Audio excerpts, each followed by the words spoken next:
Hi, my name is Dan Zeilinger, and I have been a world-traveling full-time trad jazz musician for the past 40 years. Some of my most memorable performances were on the lawn of the Edinburgh Castle, at Imperial Palace in Japan, as well as TV shows and commercials across the world. I've met many people during my career and have spent many hours on stage and off with these musicians, talking about jazz, life, and more. Some are touring musicians, some are theme park warriors, and some are casual musicians who play on the weekends with friends. I think they all have stories worthy of a movie script, and through these interviews, I'll be sharing them with you. Hi there, this is Dan Zeilinger with Trad Jazz Today, and my next guest is somebody I've known, once again, from that golden era of Orange Coast College and Southern California. There was a golden era for trad music, and all kinds of people came out of it, and I talk about it with a few people on these interviews. But here's a gentleman who was very instrumental in shaping my opinion of how to play bass lines, and that is Mr. Paul Woltz. Hi, Paul. Hi there, Dan. Although the first time we met, you weren't playing jazz. Oh, I see. Was it more bassoon stuff then? Actually, the very first time I think I met you was at the Orange Coast College Symphony, Oh, or the orchestra with Perlman right. conducting. Yeah. And your brother was premiering his timpani piece. Oh, yeah. Right. And I was playing trumpet at the time, and you were playing bassoon. Oh, cool. And Joe Napa was in the trumpet section, and a whole bunch of people in common. But Some interesting people were in that, especially when I started with them in 1964. There were all sorts of wait a minute. Well, I'd say well-established classical players from Southern California studio stuff, even, from in that area. So you started with the orchestra even before you got out of high school. That's right. Yeah. Wow. Because I know you were class of '68 at Newport Harbor. Right. So if you got started at Coast at '64, you were just a youngin'. Yeah, 14. Wow, that's pretty amazing. I knew that you were an accomplished bassoonist, but I didn't know you were that accomplished that early. And then you came up. By the way, I'm still playing with Jeff Beaumont to this day. Sure. And a few sorry, it's been a day already. Robbie Rhodes and yeah, a bunch of Howard. I interviewed Howard Alden earlier. Terrific. All these guys that sort of came up in that era, in that area. Mm-hmm. It's craziness. Yeah. Let's go back a little bit. How old? Well, you came from a fairly musical family, right? Right. Yep. Were you born in Hollywood? Yes. As well? Okay, because I just found that out when I interviewed Randy. I thought you guys were Newport Beach tried and true. Right. No, Griffith Park Maternity Home for me. Wow. And would have gone to Hollywood High if we'd stayed in the area long enough. You could have been a sheik. That's right. Wow. Very, very bizarre school and even a more bizarre marching band. But that's right. Because I don't know if you know it. I'm a marching band guy. I teach marching bands and drum corps and things. Sure. Yeah. So that's cool. And then they moved you all to Newport or Huntington Beach first, wasn't it? Or Long Beach? Newport. Newport. Right. Straight to Newport in 1964. So it was about the same time I was able to join up with that orchestra. Now, did you go to Newport Harbor? Yeah, you did. Yeah. That was my first year there. Now, how early did you know that you were a musician? Oh, boy. Because there's a light that goes off in all of our heads. Yeah. My folks, we would be walking through Plummer Park in downtown Hollywood area, looking at all the old Jewish guys smoking cigars on the park benches. And we'd walk basically behind the Plummer Park Auditorium. And that's where the Peter Marenblum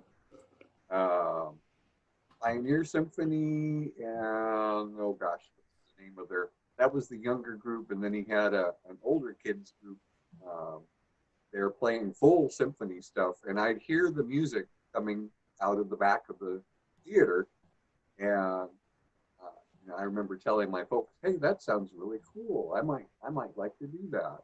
And my dad electronics engineer, and he had all the stereo stuff and TV and things at home. So we'd be listening to recordings. I'd go to sleep hearing stuff downstairs.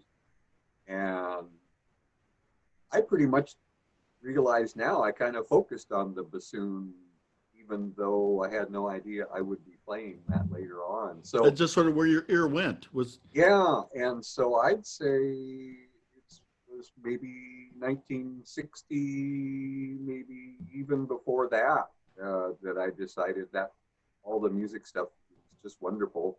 And of course, my mom sang. You'd probably learned from Randy. My mom sang, and my dad was a drummer, and he sang. yeah. In fact, Randy was telling me that your mother had a wonderful voice. Yes, yeah, yeah. And she would do all sorts of things around LA. I remember going along with my mom to get together with her accompanist, her piano accompanist in the Valley, very early, and she was rehearsing up some performance that was more of a less classical, really, and more of a, I guess you could say, almost like a nightclub thing. And Well, that's right. but, Randy was telling the story. I guess he was driving somewhere with your mom, and June Stafford came on, oh yeah, uh-huh, and she said that she loved that. And yep, this was like many years later. And he uh-huh. goes, "Well, why didn't you tell me?" And Well, the thing is, I found out that that piano accompanist was the fellow that wrote A Nightingale Sang in Berkeley oh, Square. And of course, he was very English. And the thing I remember most after hanging around the house there was him. We're going out the door, and my mom was already out, and there I was. And he said, wait a minute, wait a minute.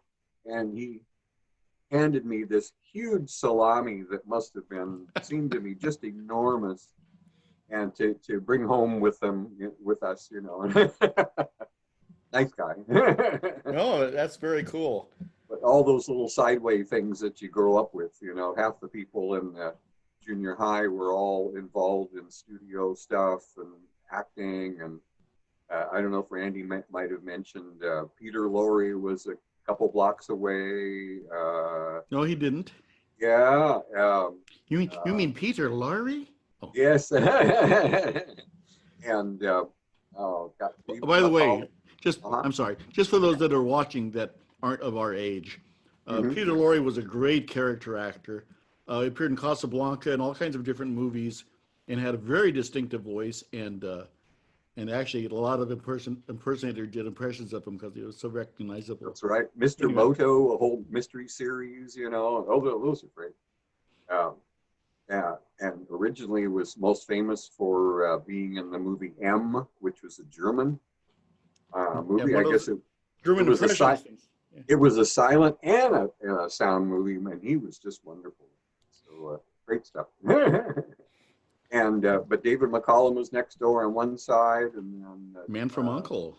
yeah, exactly, and And what for those of you, this is also for the younger folk, of course. yeah, David yep. McCallum played what was his name on NCIS. Yes, right. He's the uh, doctor Yeah, I was trying guy. to remember the name they had for him. Anyway, David McCallum. You guys would all know him if you watched NCIS. Right, Yeah. right. Anyway, Yep. I'm sorry. Continue.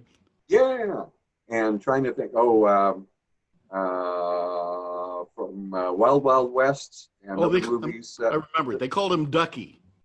Oh, yes, that's right. Okay. And then from Wild Wild West, the original, Ross was the last name, and Ross Martin. Ross Martin would show up a couple houses down on the other side of us, and then the people that lived next door, the father would make his own small movies, and I remember shooting them in the street there, and we got to be part of the crowd, you know. Wow. Lots of Yeah. stuff. Was that on the peninsula? Where was that? No, so this is in Hollywood, off of Oh, okay. Ogden and Hillside, and that's real close to between Nichols Canyon and Laurel Canyon, right off of Hollywood Boulevard. Okay. So that wasn't Newport Beach yet. No, this is all thick in the middle of Hollywood stuff. Wow. But you know, you grew up with that stuff, and it was just kind of that's how things were, you know, and you knew it. Used to ride to the Cub Scouts or Boy Scouts in the back seat of Harry Redmond's car, and he was the special effects guy for all the cool science fiction movies from the 50s, 60s. And I'd be reading scripts in the back seat, you know, of stuff upcoming. It was so cool. Wow. Yeah, it's funny what you don't realize as a kid. Yeah. My son's been through a couple of those experiences where he runs into older musicians. They go, "Are you a dance kid?" Yeah. So, and you know, this is just another guy out there. Right, right. Yeah. God learn Very it, yeah. cool. And how old were you when they actually moved to the Southern California? Or So that was in that was in '64 into Newport. Okay. Now, what was the first instrument you had your hands on? Yeah, clarinet from elementary school, and one of my best friends at the time. There was an orchestra that met there after school once a week, and I decided my best friend played clarinet, and that looked cool. So I thought I want to do that, and so the school handed me a metal clarinet that they had, and said, "Here you go." You know, and then I was part of the orchestra, you know, and I remember being really, really good at telling when a leak was coming up or a squeak was going to start, I guess, and backing off. You know, as a 10-year-old, 11-year-old, you get real good at detecting those things. Well, I know that our teachers appreciate the people who can do that. Yeah. Yeah, and you know, I don't know what condition the clarinet was in, but anyway, continued with that for a while, and then in junior high, our conductor for the orchestra that I got to be in, named Frank Gesby, he was an oboe player, and us two first clarinets, he pulled us into his office and sat us both down and said, "Okay, which one of you wants to play this?" And he opened this great big case lid, and there is this bassoon all laid out inside there. And I thought, man, that looks cool. I want to play that. And I realized now I'd heard them on recordings and stuff, but I'd never seen one put together and or even taken apart. And so I started with that, and I met with a kid that was in the local community college that would pick me up in his Volkswagen bus. We'd go home and have a lesson, you know, once a week, and things just took off from there too. Before we go on, I have to keep a promise to the person I interviewed right before I came on with you, or else I would be remiss, and that was Charlie Warren. Oh yeah. Just wanted to let you know that that it was because of you that he got interested in bass sax, and right. And you know, as far as he's concerned, you're God. So yeah, appreciate that. I need to talk to him again. It was he did some great music. We played some great stuff together a long time ago. Yeah. Well, a lot of this is it's all these people I've been talking to are turning points in my life. And you know, some of it's 30, 40 years ago. Yeah. And they're all surprised I remember them, but you know, anyway. Right, right. So clarinet to bassoon. And bassoon in elementary school? Let's see. No, in junior high. I was going to say, well, even that's unusual. Right. I suppose there must have been some in that elementary orchestra that met after school, but I don't remember. It was just me getting the handle on a clarinet. I know as a teacher, we want to stay away from the double reeds until you get into high school at least. Yeah, but I do remember sitting in the junior high orchestra, and we were doing like the fireworks or one of Handel's pieces, and I think it was either the fireworks or what is it, water music? Sure. One of those two, and it felt so good. I loved the sound and the harmony all around me and being in the middle of it, that I realized this is what I want to do. It's surprising that it didn't lead you towards tenor sax instead of no, seriously, instead of bass instruments. You know, at the same time, my dad really liked the Firehouse 5+2, And I remember listening to, what is it, their Dixieland Standards, whichever what the proper name for that record is, but it's got all the main tunes that everybody likes and lots of George Probert, you know. Well, that band has inspired probably 80% of the people I interview. Yeah, well, they were very prominent. They played outside all over, but I grew up memorizing all of the Firehouse Five stuff since probably around 1960. And that at the same time, my dad played a lot of Dave Brubeck. Take Five just came out then, and that album, and I memorized all that stuff, and you know, just by ear. And Well, from China Boy to Rondo a la Turk is kind of an interesting. yeah, but it all made sense listening to it, you know, so. But the Firehouse Five was a big influence too, and I didn't even think about playing anything else except bassoon or clarinet until I moved to Southern California, and there was a little jazz band of the kids made up of the kids in our band, and they started out playing a basketball. Pep band. Pep band, right. And they decided that they wanted to take that same small group and turn it into a Dixie band. I think it was mostly spearheaded by the trombone player, Lance Brown. And he was great. He was a real spark plug for that.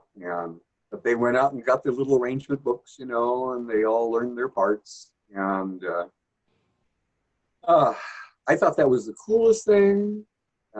My folks invited them over to play for a birthday party at my house, and one of the things they played was St. James Infirmary, and I thought I'd died and gone to heaven. I thought that was the best thing I'd ever heard in my whole life. Never heard anything like it.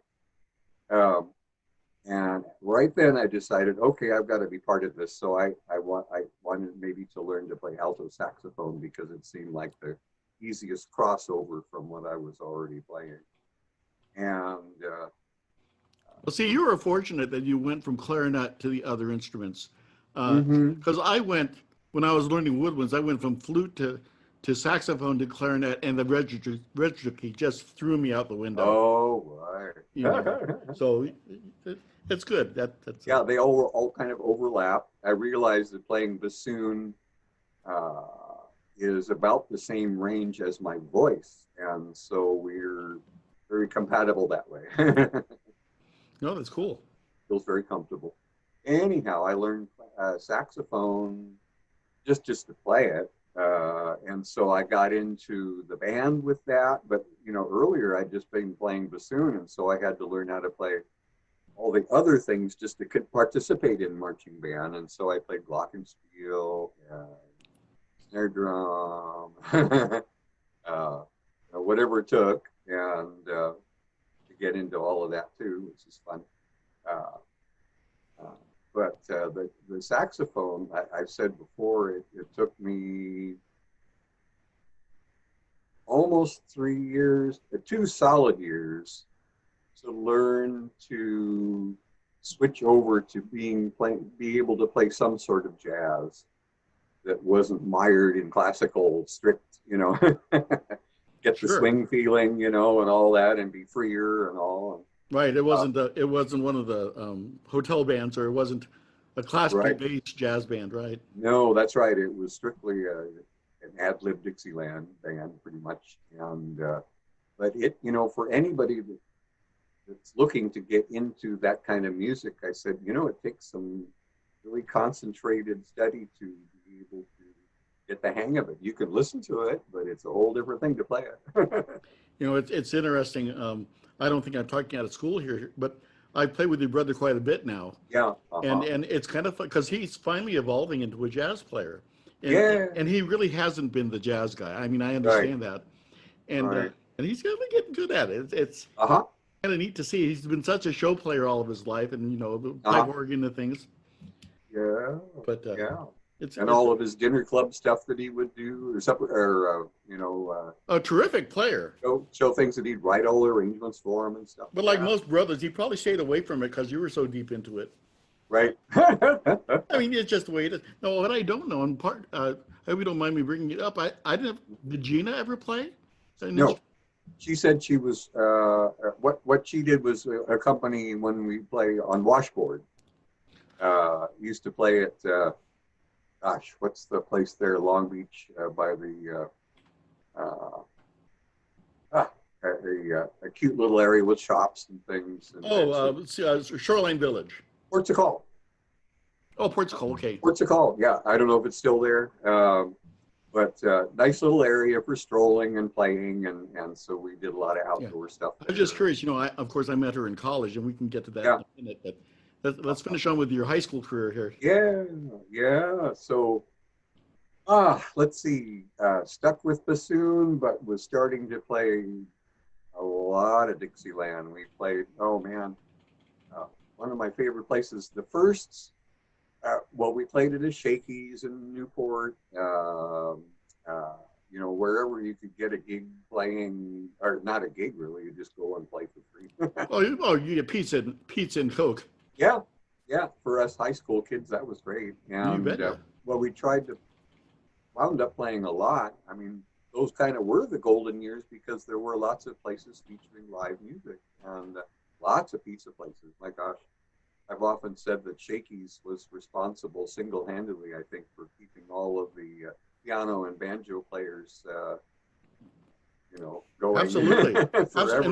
I played one for a while on washboard with Bill Mitchell on piano. Oh yeah. And I did that for a couple of years myself. So yeah. One of my favorite gigs. So the band in high school. Got a lot more serious with the Dixieland that we were doing and got out of the arrangement books and things. And they renamed themselves the Happy Jazz Band. Okay, so that was pre-Think Street 5. Yes. Yep. And we got a gig playing at a little.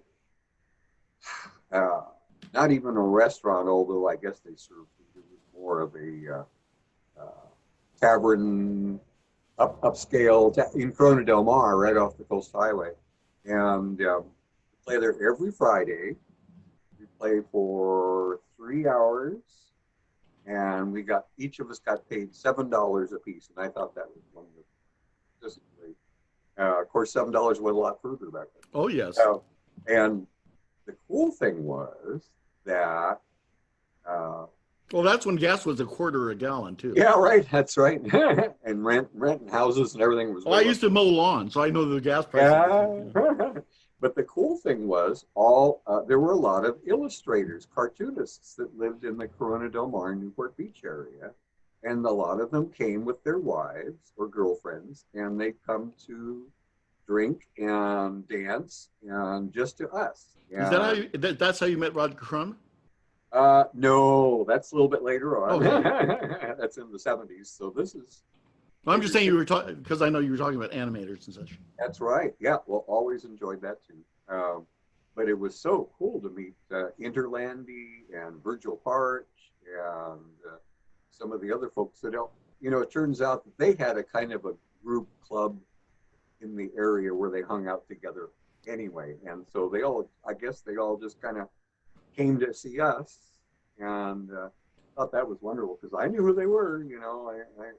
I saw True Magazine and all the other ones that had the cartoons in them. Oh yeah. But they loved it. We all had a great time, and I remember. After a while playing here, there was one night when, it seemed like the band was all kind of separate parts. The players, we were all kind of concentrating on our own stuff and had been for a while. And then all of a sudden, the band clicked. And it's like the whole thing just lifted off the ground. It was so neat. And I think we all stopped at the end of the tune and we all looked at each other.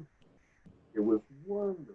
It's one of those goosebumps moments Yep, that yep, I have a hard time explaining to students, because that's the addiction that keeps us in music. yeah. You know, Oh, yeah. and you want to try and find that again, that sweet That's right. spot. You know? I remember seeing the Firehouse Five playing in Irvine for outdoor thing, you know, and it was just open to the public. And so us kids all went over there. It must have been after about 1966 or 7 when I could drive over in a car, you know, and I remember being so impressed because of the sound they got. It was so powerful. You don't think of the Firehouse Five as being a powerful band, even just listening to the records. But again, they all played together to such an effect, and it was not like they were overplaying. But boy, oh boy, and you know, Danny Alguire didn't try to be a super powerful trumpet Right. player. He wasn't a powerhouse type guy. No, but everybody played together so well that again, that kind of knocked me out when I heard that outdoors there I guess that's the first time I heard them live. And then we go and get in the car and we go to Disneyland and pay the $4.50 at general admission. Outrageous. Yeah, and we go sit in the New Orleans Square area there and listen to them every Friday and Saturday night as much as we could. We'd load up the car, you know, and just got to the point where we'd memorized Ward Kimball solos. Us snotty kids would sit in the front row and we'd sing the solo back to or sing this at the same time that Ward was playing his trombone. Oh. And he'd look at us, you know.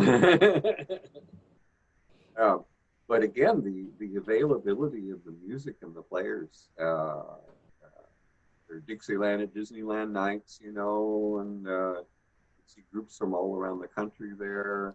Yeah, people don't believe me sometimes when I tell them that George got his gig at the studios because of his playing, not the other way around. You know. I imagine, yeah. Well, played with Kid Ory. Well, that's what George told me anyway. Yeah, right. Played with Kid Ory before. That's great clarinet. But gee, all the jazz clubs that were going on, you know, and you could see all the old New Orleans musicians that had wound up in L.A. at the L.A. jazz clubs.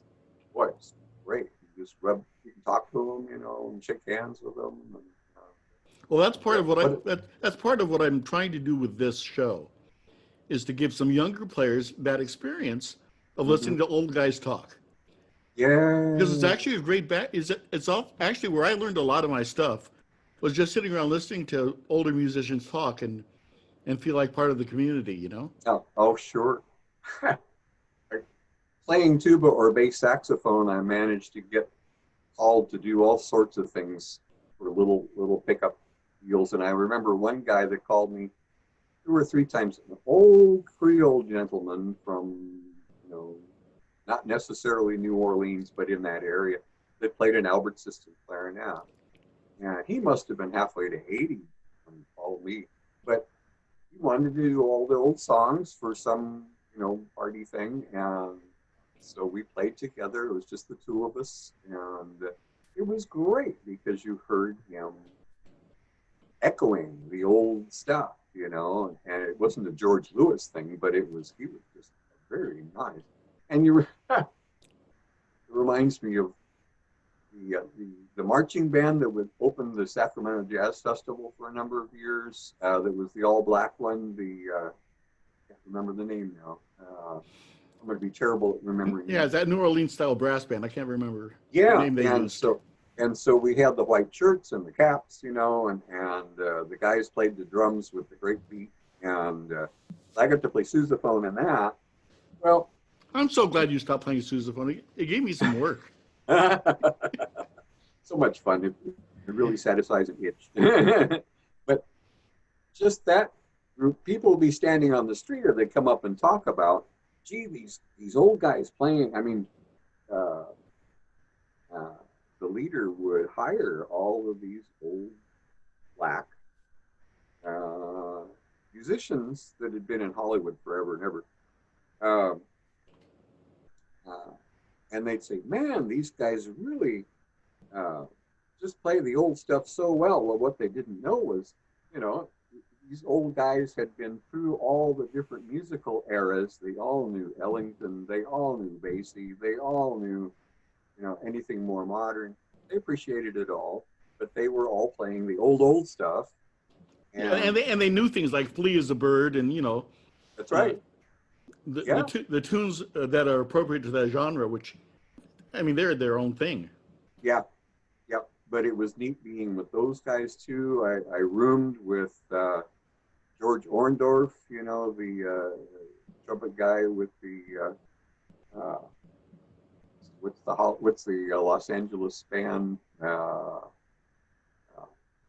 Just great. First trumpet player with that band. He grew up in Chicago. He got the sub for King Oliver in the 20s when Oliver's teeth were giving him trouble. And he told me the story about. You're not talking about Doc Cheatham, no. Who are we talking about? No, yeah, no, this is George. And so George, we stayed up all night talking about all of his stuff and about music theory and all that. And then poor guy he must have been halfway to 80 and wasn't doing very well the next day when we played at Sacramento there. But George said that, you know,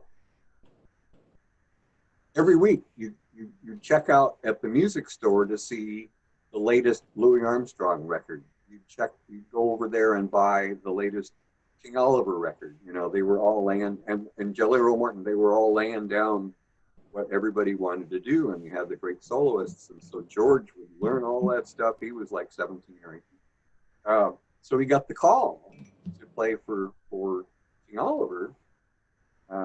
And so they played Snag It or something like that. And so George was able to do Oliver's solo that he recorded on his record. You know, like, I was really proud of it. And so at the end of the night, they were all filing by the table where Oliver was, and Oliver was paying everybody cash, you know. And Oliver said to him as he came by, "Play great, kid, but lay off the solos, or lay off my solos." You know. Well, he was very protective. Yeah, that's why the handkerchief over the hand thing, you know. That's right. It was his thing, and you weren't supposed to, you know, do your own thing, but don't copy me, you know. Love it. Wow. So how did you end up at the park? Oh yeah. And there's a story about that I want to verify when you get into this. Well, there's an interesting little thing I'd still like to find out about that. But this is after the Pink Street Five had started up, or we've been playing, and we did some stuff in the early Sacramento days with Larry Wright and Jeff Beaumont and all. And so Larry, back in Southern California, thought that, you know, we ought to be able to play at Disneyland. Let's put a group together and audition. And so, you know, the grouping of the group was interesting. It was 3 banjos, a soprano sax, and bass saxophone. The cool thing was that all the banjo guys could double on something else, but they were competent enough on the banjos that they could actually play 3-part harmony. They weren't all just playing the same thing all the same time. That was Lance McLean, yep. I think, and Larry and Howard, right? No, Larry played soprano. Oh, that's right. And Jimmy Peel played banjo. And they all knew each other from the banjo clubs and stuff, playing up in Redondo Beach, I guess. And they'd all learned together up there. So they were friends as well. So that the whole thing kind of went by itself. Well, we auditioned.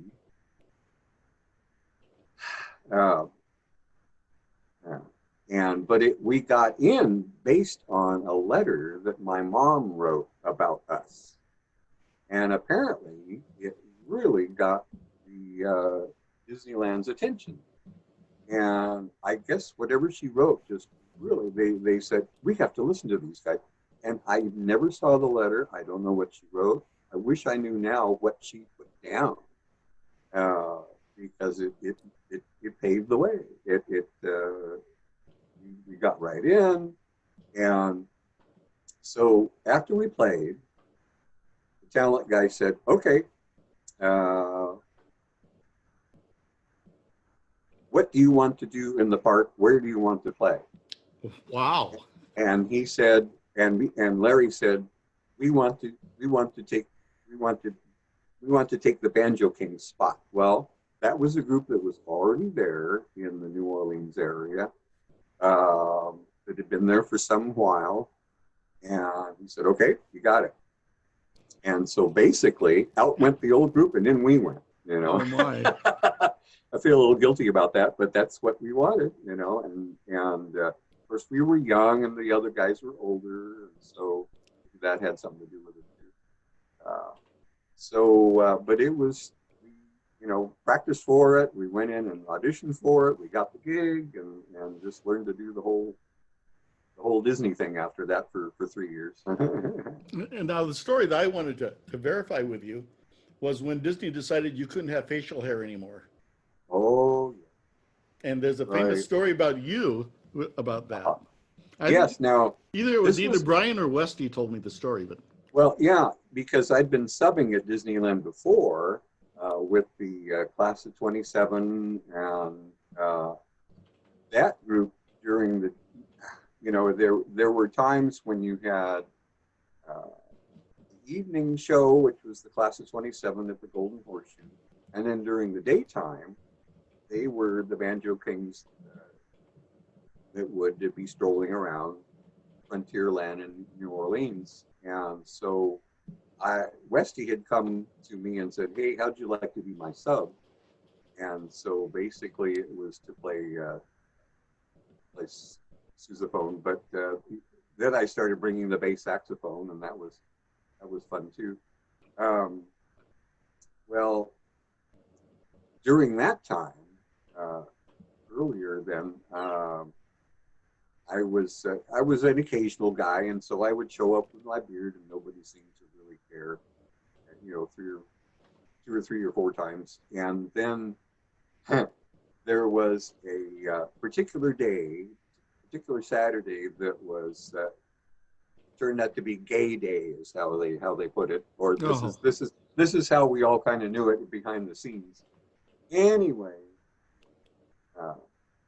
Park was on tenterhooks. They were very, very anxious about that and how many folks would be coming in, you know, with male partners, and what if they would behave themselves or not, as far as they were concerned. They didn't want to upset the rest of the. What year was this about? Oh, so this would have to be 75. Okay. Maybe 74, right in there. Because it's before we were the Banjo King.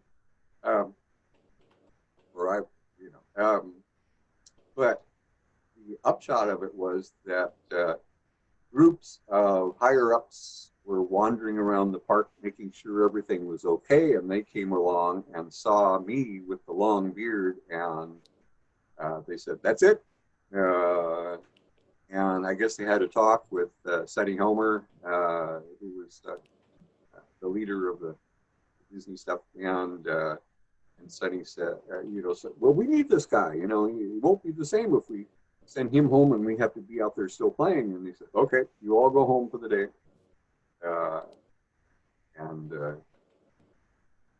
And so that wasn't really the end of me subbing there, but boy, as soon as as we got about that same time, then we formed our own Banjo Kings group and auditioned, and I had to go right out and cut my beard, you know.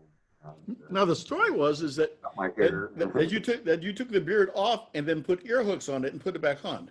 Yeah, well, I never did reuse it. No, but we had a friend of ours whose dad was a makeup artist in movie stuff, and so he had learned a lot of that too. And so he very carefully, I think he sprayed the beard and then very carefully cut it next to my face so that he could remove the whole thing, and then it was sitting on my counter there or whatever. So it could have been reusable, I guess. Oh, that's a funny story. Yeah, because at that time I wanted to grow my beard just as long as it could grow, just from those times. I've seen the pictures. Yeah. Yeah, and it only got so long, but it was pretty good. It was about the third or fourth button down, you know, and Looked like a Bolshevik revolutionist. that's right. Yep, yep. Now, But anyway, how long were you at the park? I definitely had to cut and trim before I could enter the park as a regular musician there. And so I was 25. Okay. Or maybe 24, I guess, with the subbing. 24. Yep. Yep. Now, I remember when you worked at Garlock Music. Yes, And right. I used to come in and bring some repairs to you and stuff. And I knew old man Garlock. He played with the Huntington Beach Community Band, Okay, yeah. which I was his student conductor for. All right. Oh, yeah. Very flamboyant clarinetist. Harry is such a nice guy. Yeah, and so that's kind of where you started repairing, wasn't it? I started at Blue Note Music under Howard Judkins in Santa Ana. He went on to teach classes, yeah.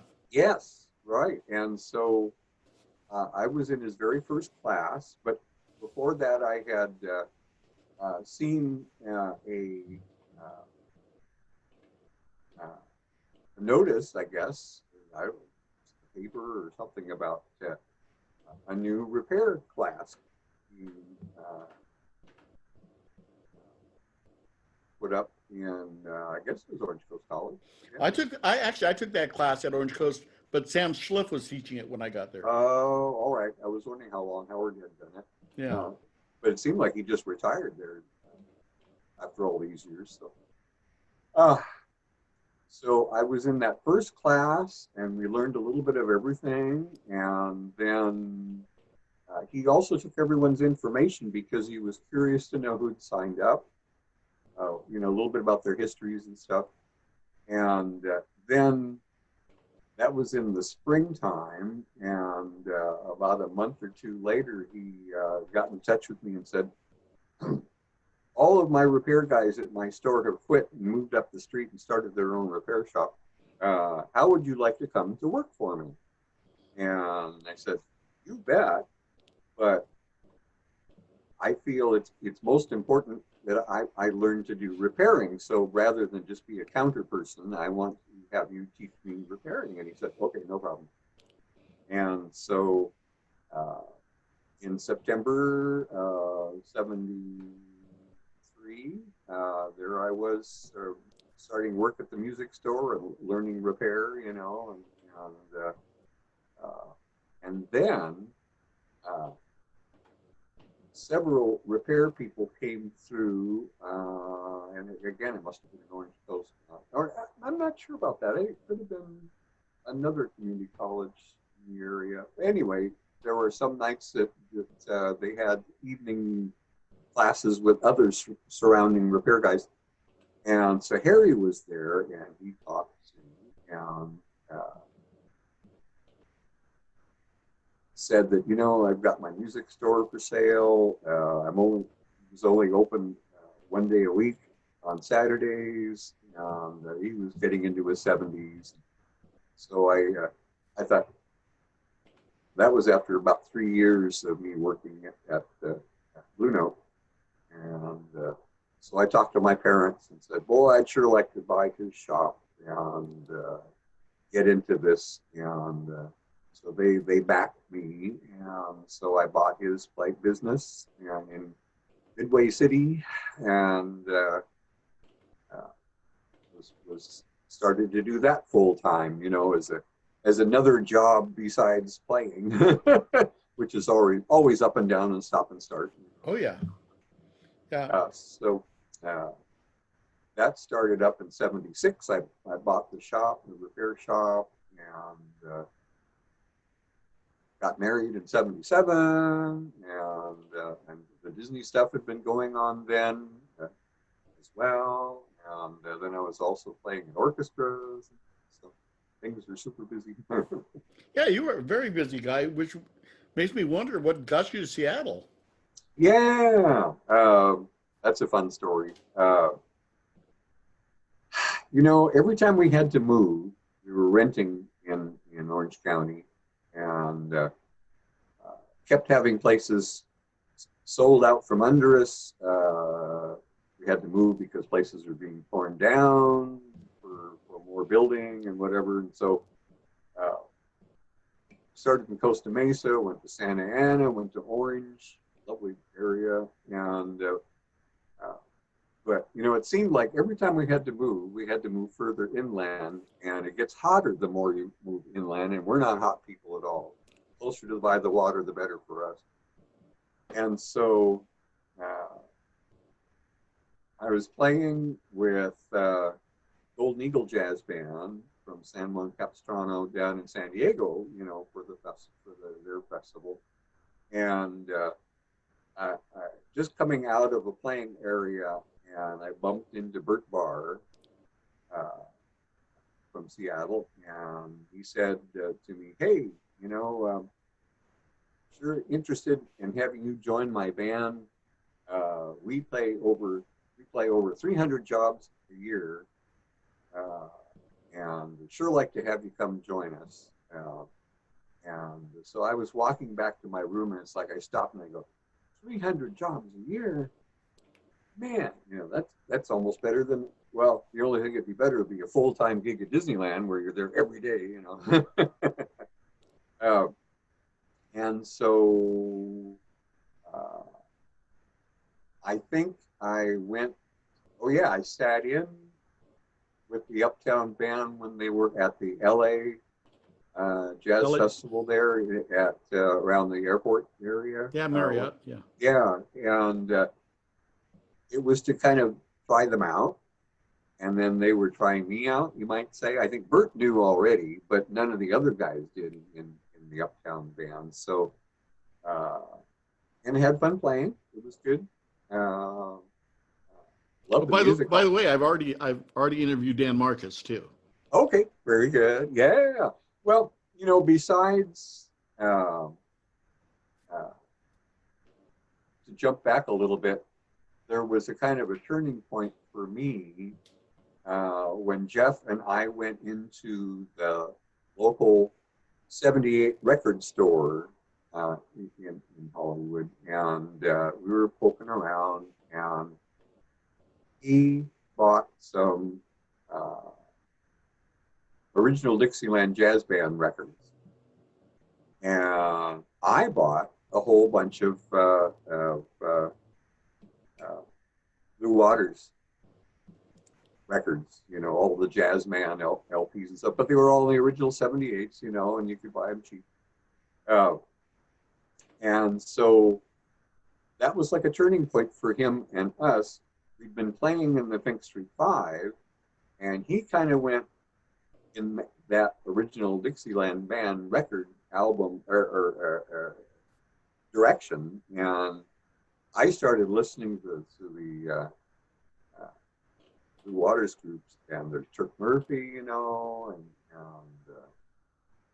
Ollie Rose on piano, and all these wonderful people. And I just fell in love with that music. And so I went down and got other people interested in the Turk Murphy stuff, because Turk was still playing in San Francisco. So I was already into all of San Francisco stuff, and learned all of that. And so by the time I met Bert, I was already very into the music he was already doing. I don't know. You knew the tunes. Oh, what? Were you also part of that group that went up and actually got the books from Lou? Yeah. I wasn't on that trip, but they went up and saw Lou and at his home. And now the Fink Street 5, when we were also finally doing more of the San Francisco stuff, was invited to the Clancy Hayes benefit in 1970 at Earthquake Lagoons, in San Francisco, and hosted by Turk. And so we played there. A whole bunch of other bands played there too. Dan Barrett, and Yakoma. So I played banjo at that point because I wasn't good enough on the wind stuff and the saxophone stuff to really be that proficient. So, but it was so cool because we got there. I guess we stayed overnight and showed up at the club, and it was kind of an all-day affair. But we didn't have to play until later on. So all of us walked a few blocks up from Earthquake Lagoons, and we got our horns out and practiced a couple tunes in this little park area, kind of a cement park place. And what was cool was Lou had been in the area, and so he came over and listened to us. So I actually got to stand there with Lou. Wow. And that was my close-up time. I couldn't think of anything to say to him because it's just like, what is there to say? You've just done all this great stuff in the years past. I hate sounding like a stupid kid saying, man, I really like your stuff. So I didn't say anything. I just want to remind you, I'm trying to be conscientious of the time because you Yeah. told me you had something to do at 2. Oh, that's right. Yeah. So I'm just saying that if it seems like I'm trying to rush things a bit, I'm just trying to, Right. to Yep. be conscientious of your time. Yeah. Restraints. But these stories can go on and on because they're so I know. wonderful, and they made such a difference to me. In fact, I told you that Bill Dendel was on his first interview for an hour 17, and he just went ahead and he had scheduled another one, and we've actually done 2 full hours of interviews with Bill. Right. So if that sounds like something you might want to do eventually, yes. I don't mind. I've got lots more stories. I didn't know who Bill Dendel was, but the Fink Street 5 was in a Dixieland or a music competition at Knott's Berry Farm. Uh-huh. And this would have been in the late 60s, I think, maybe 70, somewhere around there. And we did all specialty stuff. Fink Street 5 was doing all kinds of crazy stuff. Larry Wright had made some do-nothing machine things that kind of lights going off and on. Right, belly button lint Baylor, those things. Right, yeah. But it was kind of a musical boombox thing. So we had quite a show, and he even rigged up a little gunpowder thing, black powder thing to go off on a final number, and make a big explosion. And so the audience would go wild. And so we made it to the finals, and there was one other band that we were playing against. It was the South Market Street band from San Diego. And I didn't know them at all, and they did something that was not a Dixieland tune, and they did it very well, and they won. And I realized that was Bill, and I don't know if he was the leader at South Market or not. I think he probably was. He wasn't the very first leader, but shortly after they organized, he took over. Yeah. Right. So they did what we considered to do some more slick type stuff. It wasn't well, I guess it was a music competition, so it really didn't center on being a Dixieland thing anyway. It's interesting. They beat us. He comes up with a lot of interesting ties to a lot of people. For example, as Tom Kubis, as you know, did the Ted Mack Amateur Hour. Oh, uh-huh. I don't know if you knew that, No. but so did South Market Street. Oh, way back, you mean? Uh-huh. Oh gosh, how about that? Isn't that I crazy? didn't know that the Mac stuff was still going then. Oh, cool. Well, they were very good. They were very good, and Tom was an amazing soprano player. Well, I had a chance to interview him too. Of course, he was part of that Orange Coast College, Southern California golden era. Yep. He was at the big band at Coast when I got there, and Yeah. along with everybody else in the world. Yep. I remember before we moved up here, oh gosh, the famous black alto saxophone player that went through all the years was giving almost his last club concert. But anyway, all this stuff is going on, and you've got all these touchstones back to the old days. So they were all still there. Yeah, I guess I probably better wrap this up for now because I have to do. I'm fine for another hour, but you have some time things going on here, so That would be fun. Yeah, after today, I'll be fine. we've got to talk about Bird anyway eventually. Yeah, and that band. I loved you guys, and he was always very kind to me. It's been great to talk to you. Thank you. And it's nice to catch up. Lots of memories, lots of things to share. Oh God, and even more coming. Yeah. So I better let you get to your meeting. Make sure to give your wife a kiss for me. All right. And we'll talk to you soon. Thank you for watching Trad Jazz Today. Dan shows new interviews every Monday, Wednesday, and Friday. Make sure to check out the archive of past shows, and please give us a thumbs up when you subscribe to the channel. Bye.